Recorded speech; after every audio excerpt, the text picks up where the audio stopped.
Hello everybody and welcome back to my channel today. My name is Christian and today we're here to talk about the new record from A Day to Remember. It is titled Bad Vibrations and I've been a fan of A Day to Remember for a long time, ever since their first record, and then I followed them throughout their entire career, and I thought Common Courtesy was their best record to date. I thought it was full of absolutely great songs with some massive choruses going on. I think the songwriting had just gotten better over time, and I think the hype for that record was also due to the record label suit they had going on, which was a big drama that was going on for a couple of years. And so the hype behind that album was really, really big, and the album for me paid off. This record, there hasn't been as much hype behind it as the past one. And honestly, I haven't been completely wrapped up in the anticipation for this record. I haven't really been anticipating it that much. I'm not sure why that is. I feel like maybe I've just kind of evolved my music taste, and kind of A Day to Remember's kind of been left behind a little bit, but I am still a big fan of theirs. So when I pressed play on this record, I was really excited to hear what came out of it. It starts off really strong. Bad Vibrations, Paranoia, and Naivety are very, very good songs. Naivety reminds me of early All Time Low, kind of. It's got a bit more aggression to it, but still reminds me, especially vocally, of that early All Time Low sound.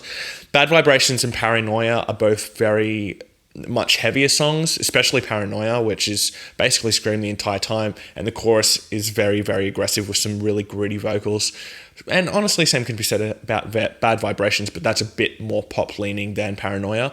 So it starts off really strong, and then it kind of just takes a little bit of a dip. Exposed and Bullfight are probably the two weakest songs on the record. Exposed to me just feels like it's trying to be just a typical hardcore song, but it's not really done well. It doesn't really fit in with the rest of the tone of the record.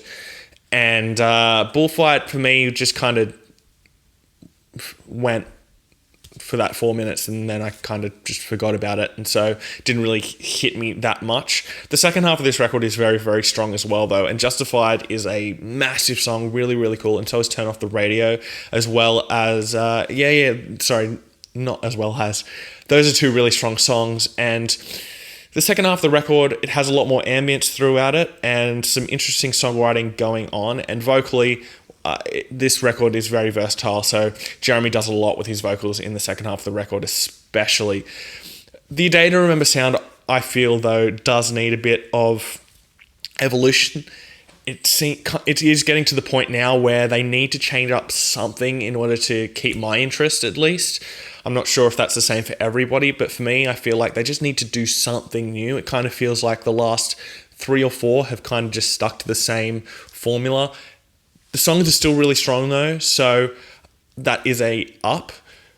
However, on this record, I feel like there's not that seminal song, whereas on all the past records, there has been a seminal song on that record that you know they're going to be playing for the rest of their careers, and I'm not sure if this record has any of those. I think Naivety is the closest you're going to get to that, but other than that, I don't know if they'll be playing many of these songs later on in their career, which is a bit of a disappointment. That's not to say the record's bad, just nothing really stands out as incredibly good. So that's a bit of a downside of this record.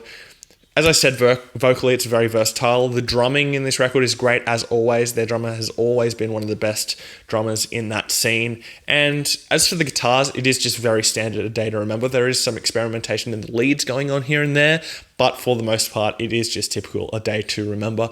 And production-wise, it's a bit more stripped back, a bit more raw. It's not as polished and clean as the past records may have been. This one feels like it does have a bit more grit to it, and they've done that on purpose. Overall, it's a solid record. I feel like it could use some more experimentation, but it is another solid A Day to Remember record. I feel the next record for them is going to be really, really important to see what they do with that. If they do the same record again, it may just